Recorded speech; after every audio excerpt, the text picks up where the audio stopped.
আগের দিন দশম শ্রেণীর হরমোন আলোচনা করেছি। আজকে অন্তঃক্ষরা গ্রন্থিগুলো আলোচনা করব। আমাদের দেহে কোথায় কোথায় অন্তঃক্ষরা গ্রন্থিগুলো অবস্থান করে, কি কি হরমোন নিঃসরণ করে এবং হরমোনগুলো কিভাবে কাজ করে। প্রথমে আসি, অন্তঃক্ষরা গ্রন্থিগুলো আমাদের দেহে কোথায় কোথায় অবস্থান করে। এটা একটা মানুষ ধরে নেওয়া যাক। মানুষের কোথায় কোথায় অন্তঃক্ষরা গ্রন্থি আছে আমাদের মানব দেহে। প্রথমে এটা হচ্ছে মানুষের মাথা। মাথায় কি আছে? হাইপোথ্যালামাস আছে এবং পিটুইটারি আছে। এটা হচ্ছে পিটুইটারি আর এটা হচ্ছে এই যে ওপরটা হচ্ছে হাইপোথ্যালামাস। তাহলে কি কি আছে? Hypothalamus and pituitary. গলায় কি আছে? প্রজাপতির শেপ অর্থাৎ বাটারফ্লাই মতো দেখতে একটা গ্রন্থি আছে, যেটাকে বলা হয় থাইরয়েড গ্রন্থি। তার নিচে কি আছে? তার নিচে আছে হচ্ছে থাইমাস গ্রন্থি। তার নিচে কি আছে? এখানে হচ্ছে পাতা স্ট্রাকচারের অগ্নাশয় দেখতে পাওয়া যায়। অগ্নাশয় আগের দিন বলেছি, এটা কিছুটা পাতার মতো দেখতে হয়। এটাও একটা অন্তঃক্ষরা গ্রন্থি।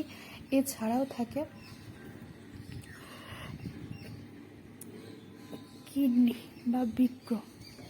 আমাদের দেহে দুটো বৃক্ক থাকে এবং বৃক্কের উপরের দিকে এইখানে ত্রিভুজ শেপের দুটো গ্রন্থি থাকে, যেই দুটোকে বলা হয় অ্যাড্রিনালিন গ্রন্থি। আর একটা কি থাকে? আর একটা থাকে হচ্ছে জনন গ্রন্থি। জনন গ্রন্থি কি? জনন গ্রন্থি হচ্ছে যেটা মেলেদের ক্ষেত্রে থাকে শুক্রাশয় এবং ফিমেলের ক্ষেত্রে যেটা থাকে সেটা হচ্ছে ওভারি বা ডিম্বাশয়। ঠিক আছে? তাহলে কী কী বললাম এখানে আমি? 1 নম্বর থাকে হচ্ছে মাথায় হাইপোথ্যালামাস।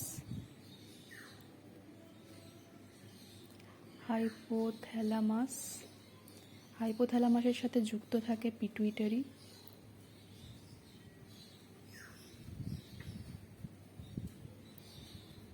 আর কি থাকে? থাইরয়েড গ্রন্থি।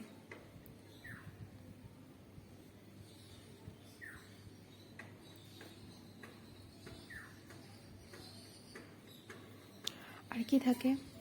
থ্যালামাস।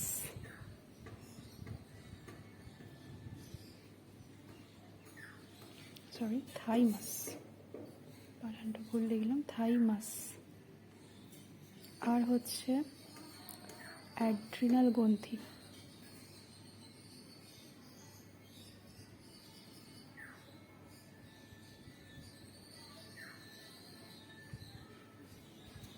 এটা অগ্নাশয়।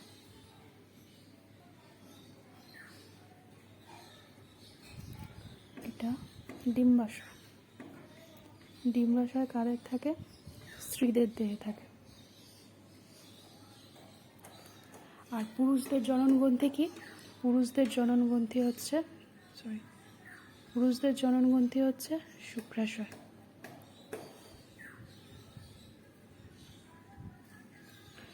এগুলো হচ্ছে মেন আমাদের দেহের অন্তঃক্ষরা গ্রন্থি।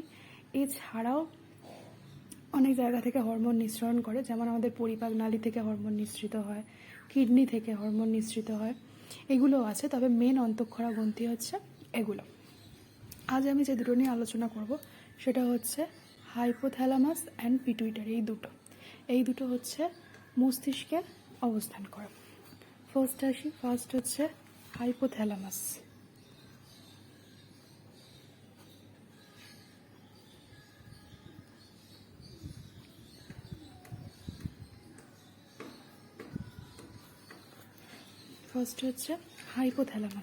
হাইপোথ্যালামাসের কি পড়বো? হাইপোথ্যালামাসের অবস্থান। হাইপোথ্যালামাসটা কোথায় অবস্থান করে? একটু আগে যেটা বললাম, হাইপোথ্যালামাস হচ্ছে মস্তিষ্কে অবস্থান করে।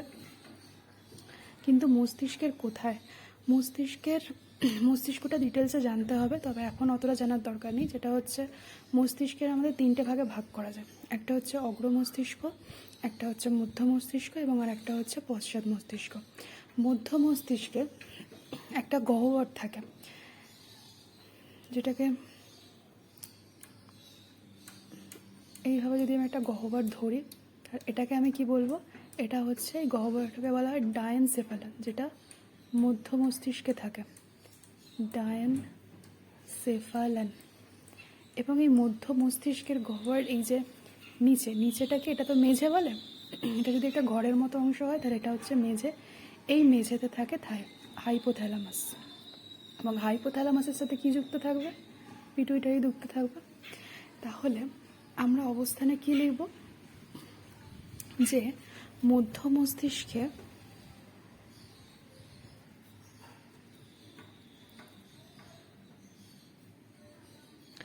ডায়েনসেফালনের মেঝেতে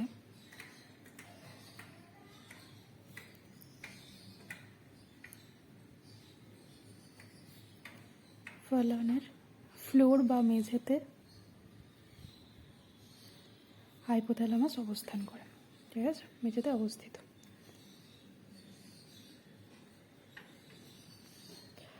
আর কি, আর যেটা হবে, হাইপোথ্যালামাসকে কি বলা হয়? হাইপোথ্যালামাসকে বলা হয় সুপ্রিম কমান্ডার। আগে আমরা জানতাম যে পিটুইটারি থেকে যে সমস্ত হরমোনগুলো নিঃসৃত হয় সেগুলো দেহের অন্যান্য অন্তঃক্ষরা গ্রন্থিকে হরমোন নিঃসরণে উদ্দীপিত করে, কিন্তু পরবর্তীকালে জানা গেছে যে হাইপোথ্যালামাস নিঃসৃত হরমোনগুলো পিটুইটারিকে উদ্দীপিত করে পিটুইটারি থেকে হরমোন নিঃসরণের জন্য। তাহলে মেন কাজটা কে করছে? হাইপোথ্যালামাস। তাই জন্য হাইপোথ্যালামাসকে কি বলা হচ্ছে? Supreme commander. এবারে আসি পিটুইটারিতে। পিটুইটারিটা কি? পিটুইটারিটা কোথায় অবস্থান করছে? পিটুইটারি তো বললাম যে হাইপোথ্যালামাসের সাথে যুক্ত হয়ে অবস্থান করে। ঠিক আছে, পিটুইটারিটা হচ্ছে হাইপোথ্যালামাসের সাথে যুক্ত থাকে। এটা যদি হাইপোথ্যালামাস হয় এই জায়গাটা, তাহলে হাইপোথ্যালামাসের সাথে এইভাবে যুক্ত হয়ে পিটুইটারিটা অবস্থান করে। ঠিক আছে, এটা যদি পিটুইটারি হয়, পিটুইটারি, এটা হচ্ছে হাইপোথ্যালামাস। হাইপোথ্যালামাস যুক্ত হয়ে অবস্থান করে। হাইপোথ্যালামাসের সাথে পিটুইটারিটা যুক্ত হয়ে অবস্থান করে। এখানে আরও একটা জিনিস আছে, যেটা হচ্ছে এখানে একটা বোন থাকে বা অস্থি থাকে। যে অস্থিটাকে কি বলা হয়? স্ফেনয়েড অস্থি। অস্থিটার নাম কি? অস্থিটার নাম হচ্ছে স্ফেনয়েড। স্ফেনয়েড। ঠিক আছে, স্ফেনয়েড অস্থি। এবং এই অস্থিটা এখানে যে প্রকোষ্ঠ বা এই যে গর্ত মতো জায়গাটা তৈরি করেছে, এটাকে কি বলা হয়? এটাকে বলা হয় সেলা টার্সিকা। ঠিক আছে, তাহলে কি বললাম? এখানে একটা অস্থি থাকে, যে অস্থিটার নাম হচ্ছে স্ফেনয়েড, এবং অস্থিটা যে গহ্বরটা তৈরি করছে সেই গহ্বরটার নাম হচ্ছে সেলা টার্সিকা, এবং এই গহ্বরটার মধ্যেই এই পিটুইটারিটা অবস্থান করে। তাহলে পিটুইটারিটার অবস্থানে আমি কি লিখতে পারি? মস্তিষ্কে হাইপোথ্যালামাসের সাথে যুক্ত হয়ে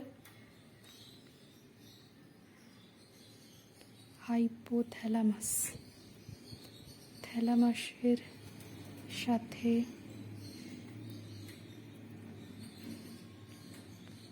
যুক্ত হয়ে থাকে। আর কি থাকে? স্ফেনয়েড অস্থির, স্ফেনয়েড অস্থি সেলা টার্সিকা প্রকোষ্ঠে, সেলা টার্সিকা প্রকোষ্ঠে অবস্থান করে।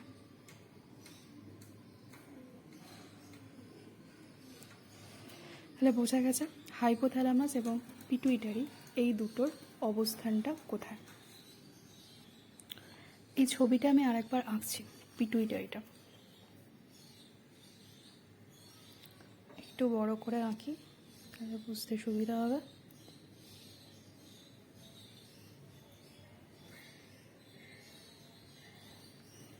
ঠিক আছে, তো এটা কি আঁকলাম? এটা হচ্ছে হাইপোথ্যালামাস। ঠিক আছে, এটা আঁকলাম হাইপোথ্যালামাস। ঠিক আছে, এটা কি? পিটুইটারি। পিটুইটারির দুটো প্রকোষ্ঠ আছে, এই যে একটা সামনের দিকে, একটা পিছনের দিকে। সামনের দিকের প্রকোষ্ঠটাকে কি বলবো? সামনের দিকের প্রকোষ্ঠটাকে বলা হয় অগ্রপিটুইটারি। ঠিক আছে, সামনের দিকেরটাকে বলা হয় অগ্রপিটুইটারি। সামনের দিকেরটাকে বলা হয় অগ্রপিটুইটারি, বা একে আর একটা নামও বলা হয়, যেটাকে বলা হয় অ্যাডিনো হাইপোফাইসিস। কি বলা হয়?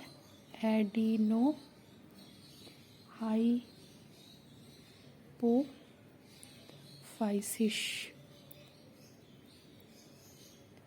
ঠিক আছে, অগ্রপিটুইটারি বা অ্যাডিনো হাইপোফাইসিস।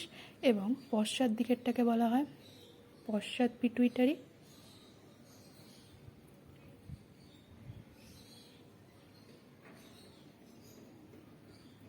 বা নিউরো হাইপোফাইসিস। একই নাম এই দুটো, নিউরো হাইপোফাইসিস। ঠিক আছে, তাহলে কি হলো? এটা পিটুইটারি, এটা হচ্ছে হাইপোথ্যালামাস। হাইপোথ্যালামাসের থেকে আসছে, এসে এখানে যুক্ত হয়েছে পিটুইটারিটা। পিটুইটারির দুটো প্রকোষ্ঠ, একটা হচ্ছে অগ্রপিটুইটারি, একটা হচ্ছে পশ্চাৎ পিটুইটারি। অগ্রপিটুইটারি বা অ্যাডিনো হাইপোফাইসিস, পশ্চাৎ পিটুইটারি বা নিউরো হাইপোফাইসিসও বলা হয় এটাকে। আর একটা যেটা, এই যে মাঝের অংশটা, এটাকে কি বলা হয়? এটাকে বলা হয় ইনফান্ডিবুলাম। এটাকে বলা হয় ইনফান্ডিবুলাম। ঠিক আছে, আর তো এখানে যেটা আমি বলেইছিলাম, এখানে একটা অস্থি থাকবে। ঠিক আছে, যে অস্থির গহ্বরে বা প্রকোষ্ঠে পিটুইটারি অবস্থান করে, এটাকে বলেছিলাম কি? স্ফিনয়েড অস্থি। এবং এর যে প্রকোষ্ঠটা আছে সেটাকে কি বলা হয়? সেলা ডার্সিকা। এবারে আমি অগ্রপিটুইটারিটা বলবো। অগ্রপিটুইটারি, অগ্রপিটুইটারি থেকে যে সমস্ত হরমোনগুলো নিঃসৃত হয় সেগুলো আলোচনা করব।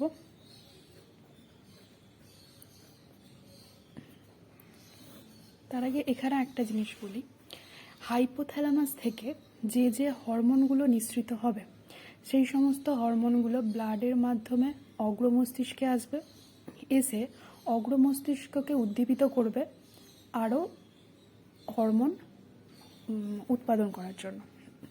কিন্তু পশ্চাৎ মস্তিষ্কে কি হয়, পশ্চাৎ পিটুইটারিতে কি হয়? হাইপোথ্যালামাস থেকে যে হরমোনগুলো নিঃসরণ হয় সেগুলো এসে কি হয়? পশ্চাৎ পিটুইটারিতে জমা থাকে। মানে ব্যাপারটা কি দাঁড়াচ্ছে? অগ্রমস্তিষ্ক, হাইপোথ্যালামাস হচ্ছে অগ্র পিটুইটারিটাকে উদ্দীপিত করছে, মানে আদেশ করছে যে তুমি আরও হরমোন নিঃসরণ করো। কিন্তু পশ্চাৎ পিটুইটারিটাকে কোনো কাজ করতে বলছে না, শুধুমাত্র যেটা হাইপোথ্যালামাস উৎপন্ন করে দিচ্ছে সেই হরমোনটা ব্লাডের মাধ্যমে এসে পশ্চাৎ পিটুইটারিতে সঞ্চিত হবে, এবং যখন দরকার হবে তখন পশ্চাৎ পিটুইটারি কী করবে? ব্লাডে নিঃসরণ করে দেবে। এইটা হচ্ছে অগ্রপিটুইটারি এবং পশ্চাৎ পিটুইটারি দুটোর একটা পার্থক্য বলা যায়, যে পশ্চাৎ পিটুইটারি কোনো হরমোন নিঃসরণ করবে না। হরমোনগুলো কোথা থেকে নিঃসৃত হয়? হাইপোথ্যালামাসে। এখানে কিছু নিউরোসিক্রেটারি সেল থাকে। ঠিক আছে, এখানে কিছু নিউরোসিক্রেটারি সেল থাকে, যে হরমোনগুলো নিঃসৃত হয় সেগুলো ব্লাডের মাধ্যমে আবার এখানে চলে আসবে পিটুইটারিতে। এগুলো নিউরন, মেনলি নিউরন যখন কিছু সিক্রেশন করে, অর্থাৎ এটা নিউরন, এগুলো নিউরন হচ্ছে হরমোন সিক্রেশন করছে, তাই এটাকে আমি কি বলবো? নিউরোসেক্রেটারি সেল, নিউরোসিক্রেটারি কোষ বা সেল। ঠিক আছে, এবার আসে অগ্রপিটুইটারি। অগ্রপিটুইটারি থেকে কি কি হরমোন নিঃসৃত হচ্ছে এবং হাইপোথ্যালামাস অগ্রপিটুইটারিকে কিভাবে সেটা নিঃসরণে উদ্দীপিত করছে। ফার্স্ট যেটা, সেটা হচ্ছে হাইপোথ্যালামাস।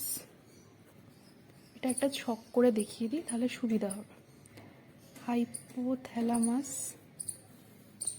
পিটুইটারি,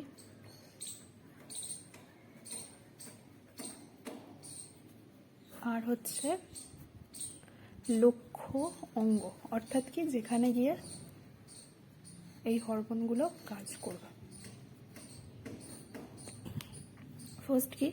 ফার্স্ট হচ্ছে হাইপোথ্যালামাস থেকে একটা হরমোন নিঃসৃত হয়, যেটাকে কি বলা হয়, GHRH, growth hormone releasing hormone. এই গ্রোথ হরমোন রিলিজিং হরমোন কি হয়, হাইপোথ্যালামাস থেকে নিঃসৃত হলো, রিলিজ হলো, হওয়ার পরে কি করবে, এ পিটুইটারিতে যাবে। পিটুইটারিকে কি করবে, গিয়ে গ্রোথ হরমোন বা STH, সোম্যাটোস্ট্যানিন হরমোন, এই হরমোনটা নিঃসরণ করতে উদ্দীপিত করবে। অর্থাৎ এই হরমোনটা যখন পিটুইটারিতে গেল, পিটুইটারি তখন গ্রোথ হরমোন বা STH হরমোন নিঃসরণ করলো। এই হরমোনটা কোথায় গিয়ে কাজ করবে, গ্রোথ হরমোন দুভাবে কাজ করে। একটা হচ্ছে সরাসরি কাজ করে দেয়, গিয়ে কোথায় কাজ করে দেয়, লিভারে। আর কোথায় কাজ করে, আমাদের যে হাতের যে মাসেল থাকে, বা হাতের না, যেখানে যেখানে মাসেল থাকে সেখানে। আর কোথায় কাজ করে, বা বোনে বা হাড়গুলোতে। আমরা যখন ছোট ছিলাম তখন আমাদের কি ছিল, হাত পাগুলো ছোট ছোট ছিল, মানে হাত পায়ের অস্থিগুলো ছোট ছোট ছিল। কিন্তু যখন আস্তে আস্তে বড় হয়েছে তখন হাত পাগুলো বড় বড় হয়ে গেছে। তাহলে কেন হলো, তার কারণটা হচ্ছে এই গ্রোথ হরমোনের জন্য। গ্রোথ হরমোনের জন্য এগুলো বৃদ্ধি পায়। আর একটা কোথায় কাজ করে, এই গ্রোথ হরমোনটা কি করে, IGF একটা ফ্যাক্টর, এটাকে কি বলা হয়, এটা একটা ফ্যাক্টর, এই ফ্যাক্টরটাকেও অ্যাক্টিভ করে। এটাকে বলা হয় ইনসুলিন লাইক গ্রোথ ফ্যাক্টর। ঠিক আছে, এটাকে বলা হয় ইনসুলিন লাইক গ্রোথ ফ্যাক্টর। এই ফ্যাক্টরটা কি করে, এই ফ্যাক্টর হচ্ছে ব্লাডে গ্লুকোজ লেভেলকে বৃদ্ধি করে, ব্লাডে বা রক্তে গ্লুকোজের পরিমাণটাকে বৃদ্ধি করে। কি করে বৃদ্ধি করবে, আমরা কি জানি, লিভার, আমাদের লিভার আছে, লিভারে কি থাকে, লিভারে হচ্ছে গ্লাইকোজেন থাকে। লিভারে কি থাকে, গ্লাইকোজেন, লিভারে গ্লাইকোজেন থাকে। গ্লাইকোজেনটা কি করে, ও কি করে, এই গ্লাইকোজেনটাকে ভেঙে দেয়। কিসে ভেঙে দেবে, গ্লুকোজে ভেঙে দেবে। যখনই ও গ্লাইকোজেনটাকে গ্লুকোজে ভেঙে দিল, তখন কি হবে, ব্লাডে গ্লুকোজের পরিমাণ বৃদ্ধি পেয়ে গেল। আরেকটা কি করবে, আরেকটা যে কাজ করে সেটা হচ্ছে ফ্যাট। আমাদের শরীরে তো বিভিন্ন জায়গায় ফ্যাট জমে থাকে, যারা একটু মোটা হয় তাদের বেশি ফ্যাট থাকে, যারা একটু রোগা হয় তাদের কম ফ্যাট থাকবে। ফ্যাটটা কি করে, ফ্যাটের জারণ ঘটিয়ে দেয়। ফ্যাটের জারণ ঘটালে কি হবে, সেই ফ্যাটটা আমাদের রক্তের প্লাজমায় চলে আসে, প্লাজমাতে চলে এলো, ফলে কি হবে, প্লাজমাতে ফ্যাটের পরিমাণটা বৃদ্ধি পেয়ে গেল। মেনলি গ্রোথ হরমোন হচ্ছে এই কাজটা করে। ঠিক আছে, এর ফাংশনটা বোঝা গেছে। এবারে যখন গ্রোথ হরমোন আমাদের ব্লাডে বেড়ে গেল, তখন কি হচ্ছে, আর বেশি বাড়ালে ক্ষতি হয়ে যাবে শরীরের, তখন কি করবে, হাইপোথ্যালামাস আর একটা হরমোন নিঃসরণ করবে, যেটাকে বলা হয় গ্রোথ হরমোন ইনহিবিটিং হরমোন। ঠিক আছে, গ্রোথ হরমোন ইনহিবিটিং হরমোন। এই হরমোনটা কি করবে, এই হরমোনটা কি করবে, গ্রোথ হরমোনকে নিঃসরণ করতে বাধা দেবে। যখন গ্রোথ হরমোনের কাজ হয়ে গেল, প্রথমে গ্রোথ হরমোন রিলিজিং হরমোনটা কি করছিল, গ্রোথ হরমোনকে নিঃসরণ করতে সাহায্য করছিল। কিন্তু যখন ব্লাডে বেড়ে গেল, সমস্ত কাজ হয়ে গেল, তখন কি হবে, এই গ্রোথ হরমোন ইনহিবিটিং হরমোনটা গ্রোথ হরমোনকে বাধা দেবে। ঠিক আছে, আর দ্বিতীয় হরমোন কি, দ্বিতীয় একটা হরমোন হচ্ছে যেটার নাম হচ্ছে প্রোল্যাকটিন।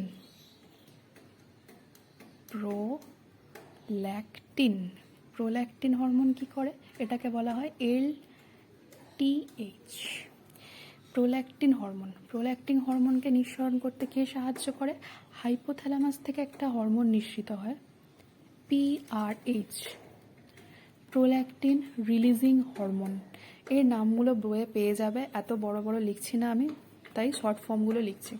প্রোল্যাকটিন রিলিজিং হরমোন, এই হরমোনটা নিঃসরণ হওয়ার পরে কী করবে, প্রোল্যাকটিন নিঃসরণে সাহায্য করবে। কোথা থেকে, পিটুইটারি থেকে। ঠিক আছে, প্রোল্যাকটিনটা কোথায় কাজ করে, প্রোল্যাক্টিনটা হচ্ছে ফিমেলদের, ম্যামালের স্তন্যপ্রায়ীদের যে ফিমেল থাকে তাদের কি থাকে, স্তন গ্রন্থি থাকে। এই স্তন গ্রন্থিতে কি হয়, দুগ্ধ উৎপাদন করতে সাহায্য করে। প্রোল্যাক্টিন, ল্যাকটিনটা কি, ল্যাকটোজ এরকম একটা কথা থেকে আসে। ল্যাকটোজ মানে কি জানি আমরা, দুধ। তাই স্তনগ্রন্থি দুগ্ধ উৎপাদন করতে সাহায্য করে। ঠিক আছে, যখন এর কাজ হয়ে গেল তখন তাহলে আবার কি করতে হবে, প্রোল্যাক্টিন উৎপাদনকে বন্ধ করতে হবে। তখন এখানে একটা হরমোন নিঃসরণ হয়, প্রোল্যাক্টিন ইনহিবিটিং হরমোন, বা এটাকে বলা হয় ডোপামিন। ডোপামিন, ঠিক আছে। ডোপামিন হরমোনটা কি করবে, এর কাজকে আবার বাধা দেবে, নেগেটিভ চিহ্ন দিচ্ছি মানে বাধা দেবে। আর প্রোল্যাক্টিন রিলিজিং হরমোনটা কি করছিল, একে উদ্দীপিত করছিল হরমোন নিঃসরণের জন্য। থার্ড একটা হরমোন আছে, থার্ড হরমোনটা কি, এমএসএইচ,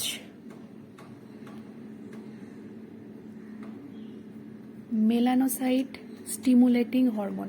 M for melanocyte, S stimulating hormone. এটা কি করে, আচ্ছা তার আগে এটাকে কে উদ্দীপিত করবে, হাইপোথ্যালামাস থেকে। এমআরএইচ, ঠিক আছে, মেলানোসাইট রিলিজিং হরমোন। এটা কি করবে, একে উদ্দীপিত করছে মেলানোসাইট স্টিমুলেটিং হরমোন, পিটুইটারি যাতে খরিত করে। এবং এটা কি করে, মেলানিন ক্ষরণ করে। মেলানিনটা কি, মেলানিন হচ্ছে এই যে আমাদের গায়ের কালার বিভিন্ন জনের বিভিন্ন হয়, যার মেলানিন বেশি পরিমাণ উৎপন্ন হবে তার গায়ের কালার তত ডার্ক হবে, অর্থাৎ যেটাকে আমরা তার গায়ের কালার কালো হবে। এবং যার মেলানিন কম নিঃসরণ হবে সে ফর্সা হবে আর কি, মানে তার পিগমেন্ট, অর্থাৎ আমাদের যে চোখের যে তারা, যেটাকে যার রং কালো হয়, ব্রাউন হয়, এই কালারের জন্য দায়ী কিন্তু মেলানিন। তাহলে মেলানিনকে প্রডিউস করবে, পিটুইটারি থেকে যে এমএসএইচ খরিত হলো সেটা গিয়ে মেলানিন ক্ষরণ করতে সাহায্য করবে। তো এবারে আসি বাকি হরমোনগুলো, আর কি কি হরমোন আছে। আগে কি কি বললাম, এই যে তিনটে হরমোন বলেছি এখানে, গ্রোথ হরমোন, প্রোল্যাক্টিন হরমোন, আর একটা হচ্ছে মেলানোসাইট স্টিমুলেটিং হরমোন। এটাকে কে ইনহিবিট করবে, মেলানোসাইট ইনহিবিটিং হরমোন। ঠিক আছে, নেগেটিভ দেবে, এটা হচ্ছে পজিটিভ। তৈরি করতে বলবে, তারপরে যখন হয়ে যাবে তখন আবার নেগেটিভ ফিডব্যাক দেবে। আচ্ছা, এই হরমোনগুলো কিন্তু একটাও ট্রপিক হরমোন নয়।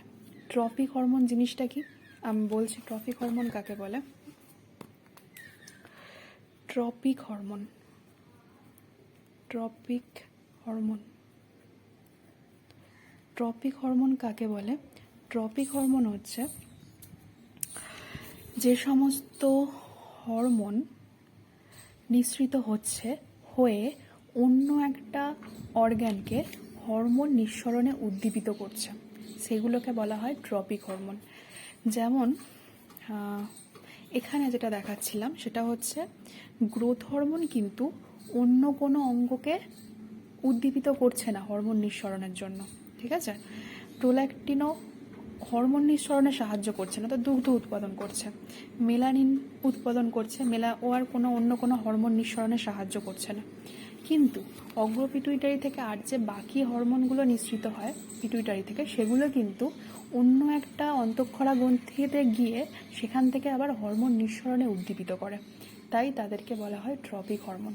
অর্থাৎ যে হরমোনগুলি অন্য অন্তঃক্ষরা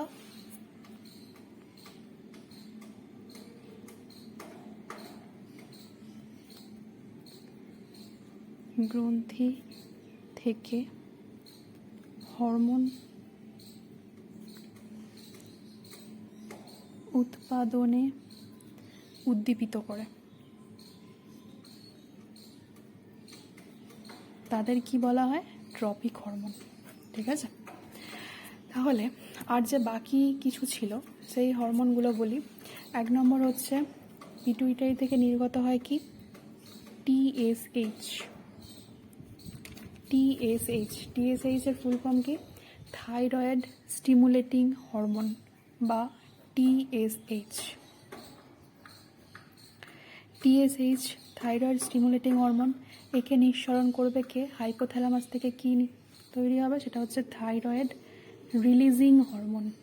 থাইরয়েড রিলিজিং হরমোন হাইপোথ্যালামাস থেকে নিঃসরণ হলো। এ পিটুইটারিকে উদ্দীপিত করছে কি নিঃসরণের জন্য? থাইরয়েড স্টিমুলেটিং হরমোন নিঃসরণের জন্য। এই থাইরয়েড স্টিমুলেটিং হরমোনটা কোথায় কাজ করবে? গিয়ে থাইরয়েড গ্রন্থিতে। আগে বলেছিলাম থাইরয়েড একটা অন্তঃক্ষরা গ্রন্থি। ও কী করবে? এই অন্তঃক্ষরা গ্রন্থিতে গিয়ে কাজ করবে এবং এ কী করবে? হরমোন নিঃসরণ করবে। কি হরমোন নিঃসরণ করবে? থাইরক্সিন। ঠিক আছে? তাহলে এই যে TRH thyroid releasing hormone TSH তৈরি করলো, টিএসএইচ কী করলো? থাইরয়েডে গেল, থাইরয়েডকে বললো আবার একটা হরমোন নিঃসরণ করতে। তাহলে এটা কি? এই টিএসএইচটা হচ্ছে তাহলে একটা ট্রপিক হরমোন। এই হরমোনের ক্ষেত্রে কি হয়? এখানে আর হাইপোথ্যালামাসে আর কোনো ইনহিবিটিং হরমোন নিঃসরণ হয় না। কেন হয় না? থাইরক্সিনটা কি করে? যখন থাইরক্সিনের পরিমাণ রক্তে বেড়ে যাচ্ছে তখন থাইরক্সিন সরাসরি এসে পিটুইটারিকে টিএসএইচকে বলে যে এবার তোমার ক্ষরণ বন্ধ করে দাও। আবার হাইপোথ্যালামাসের কাছেও যায়, গিয়ে এই টিআরএইচের ক্ষরণ বন্ধ করে দেয়। ঠিক আছে? তাই এখানে আর কোনো আলাদা করে ইনহিবিটিং হরমোনের দরকার নেই। আর কি হরমোন আছে?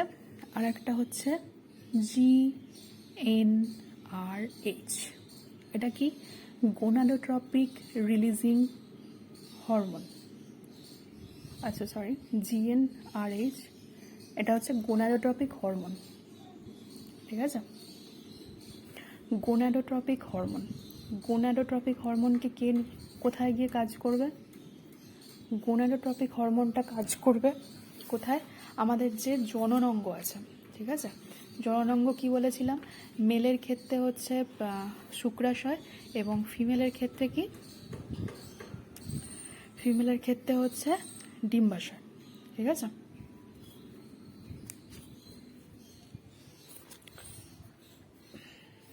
এটার মানে হচ্ছে এটা হচ্ছে দুটো আবার হরমোন নিঃসরণ করে। একটা হচ্ছে লিউটিনাইজিং হরমোন আর একটা হচ্ছে ফলিকল স্টিমুলেটিং হরমোন, এফএসএইচ এবং এলএইচ। আচ্ছা, এটা আমি একটু ভুল লিখেছি, এটা হচ্ছে গোনাডোট্রপিক হরমোন, জিটিএইচ। ঠিক আছে? গোনাডোট্রপিক হরমোন জিটিএইচ, এই হরমোনটা দুটো হরমোন, মানে এই হরমোনটার মানে হচ্ছে দুটো হরমোন। গোনাডোট্রপিক হরমোন একটা হচ্ছে লিউটিনাইজিং হরমোন, একটা হচ্ছে এফএসএইচ হরমোন। এই দুটো হরমোন পিটুইটারি থেকে নিঃসৃত হয়। এই দুটো হরমোন কোথায় গিয়ে কাজ করবে? একটা হচ্ছে ডিম্বাশয় ফিমেলদের ক্ষেত্রে, আর পুরুষদের ক্ষেত্রে কোথায় গিয়ে কাজ করবে? শুক্রাশয়। ও কী করে? ডিম্বাশয় থেকে হরমোন উৎপাদন করে, আর শুক্রাশয় থেকে কি হরমোন নিঃসরণ করে? টেস্টোস্টেরন। টেস্টোস্টেরন হরমোন নিঃসরণ করে। আর ডিম্বাশয় থেকে কি হরমোন নিঃসরণ করবে? ইস্ট্রোজেন অ্যান্ড প্রোজেস্টেরন দুটো হরমোন নিঃসরণ করে। ডিম্বাশয় আর শুক্রাশয়টা আরও পরে ডিটেলসে আলোচনা করব। আপাতত জেনে রাখো এই দুটো হরমোন কি করবে? ডিম্বাশয় এবং শুক্রাশয়ে গিয়ে কাজ করবে এবং টেস্টোস্টেরন আর ডিম্বাশয় থেকে ইস্ট্রোজেন প্রোজেস্টেরন ক্ষরণ করবে। এই যে গোনাডোট্রপিক হরমোনটাকে কে নিঃসরণে সাহায্য করবে? Gonadotropic releasing hormone. ঠিক আছে? আমি এখানটা একটু ভুল বলেছিলাম, গোনাডোট্রপিক রিলিজিং হরমোন। রিলিজিং মানে যেটা হাইপোথ্যালামাস রিলিজিং উৎপন্ন হলো, এটা গোনাডোট্রপিক হরমোন উৎপন্ন করলো এবং সেটা গিয়ে ডিম্বাশয় এবং শুক্রাশয়ে কাজ করছে। এখানেও দেখো এটা হচ্ছে একটা ট্রপিক হরমোন, এই যে এফএসএইচ এলএইচ ট্রপিক হরমোন। তাই এখানেও আলাদা করে হাইপোথ্যালামাসে কোনো ইনহিবিটিং হরমোন তৈরি হবে না। টেস্টোস্টেরন বা ইস্ট্রোজেন যখন ব্লাডে বেশি হয়ে যাবে তখন এরা সরাসরি এলএইচ বা এফএসএইচ এবং এখানে হচ্ছে গোনাডোট্রপিক রিলিজিং হরমোনকে নিঃসরণে বাধা দেবে। ঠিক আছে? আর একটা হরমোন যেটা আছে সেটা হচ্ছে ACTH। ঠিক আছে? অ্যাড্রিনো কর্টিকোট্রপিক হরমোন, বা এটাকে কর্টিকোট্রপিনও বলা হয়। এটা কোথায় গিয়ে কাজ করে? আচ্ছা, তার আগে এদিকে হচ্ছে যেটা, এর থেকে হাইপোথ্যালামাস থেকে কে নিঃসরণ করতে সাহায্য করে? Corticotropin releasing hormone. ঠিক আছে? এটাকে কি বলা হয়? এটাকে কর্টিকোট্রপিনও বলা হয়।